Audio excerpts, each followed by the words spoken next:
E aí, beleza? Meu nome é Juliano Custódio e sejam bem-vindos a mais um vídeo do canal Sobrinho de TI. Neste vídeo, irei te explicar o que é um APK, para que ele serve e qual a sua estrutura. Isso mesmo, vamos entender o que tem dentro de um arquivo com a extensão .apk. Para quem não sabe, o APK ele é um arquivo utilizado para distribuir os apps Android. Sabe quando você entra lá no Google Play, na loja da Android, e realiza o download de um novo app no seu smartphone? Então, o arquivo baixado da loja e utilizado para instalar no seu smartphone é um arquivo com a extensão APK.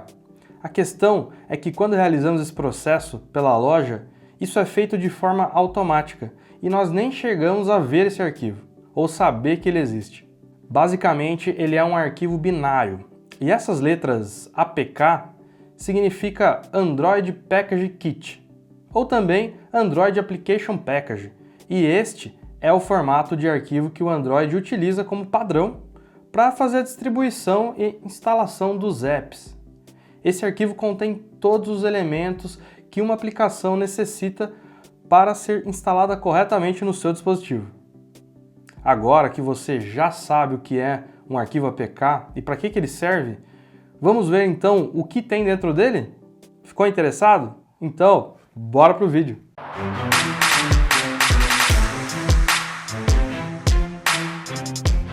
Já vou começar com aquele pedido de sempre, então clica aqui no botão de curtir. Se você não é inscrito no canal, se inscreve, ativa o sininho, isso vai nos ajudar muito e ainda vai fazer com que você seja notificado sempre que lançarmos vídeos novos aqui no canal.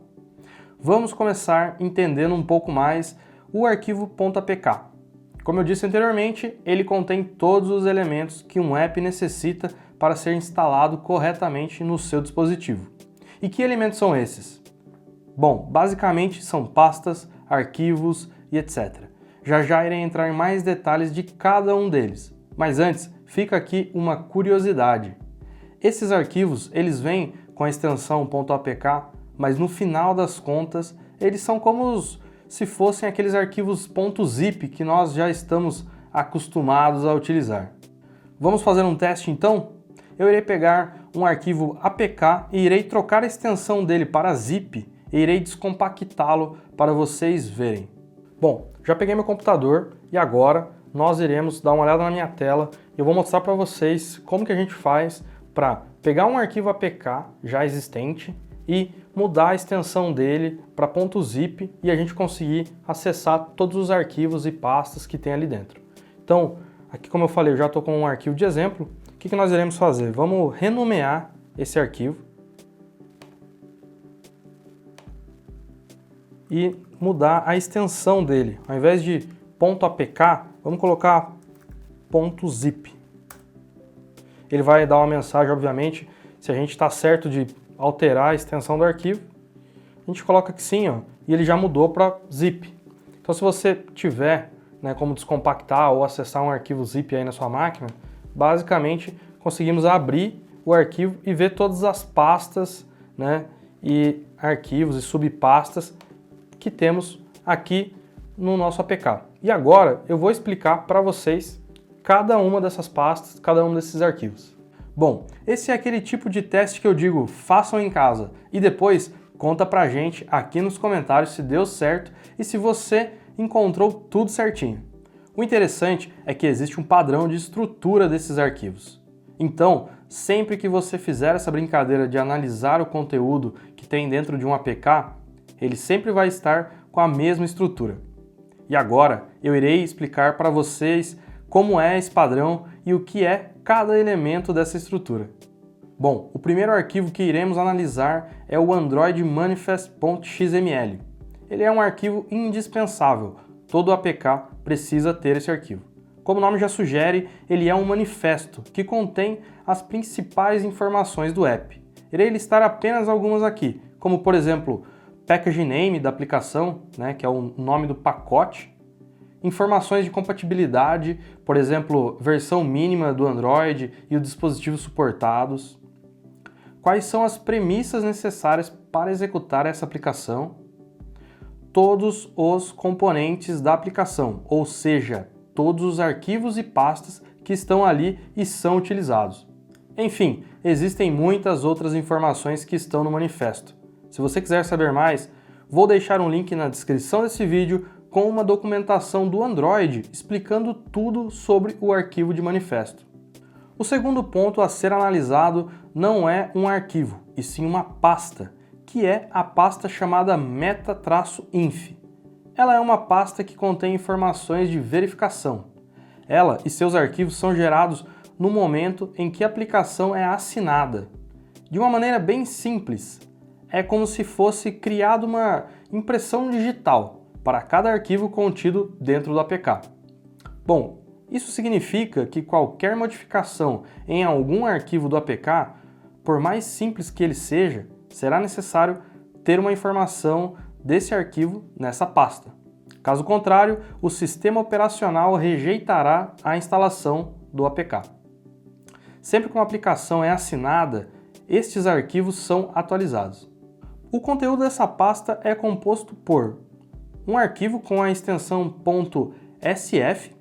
Ele basicamente possui uma lista de todos os arquivos com os seus hashes no formato SHA-1. Também tem um arquivo com a extensão .rsa, que é utilizado para verificar a integridade da aplicação com a chave pública do certificado. E também temos o arquivo manifest.mf, que contém um hash do tipo SHA-256 de todos os arquivos no APK.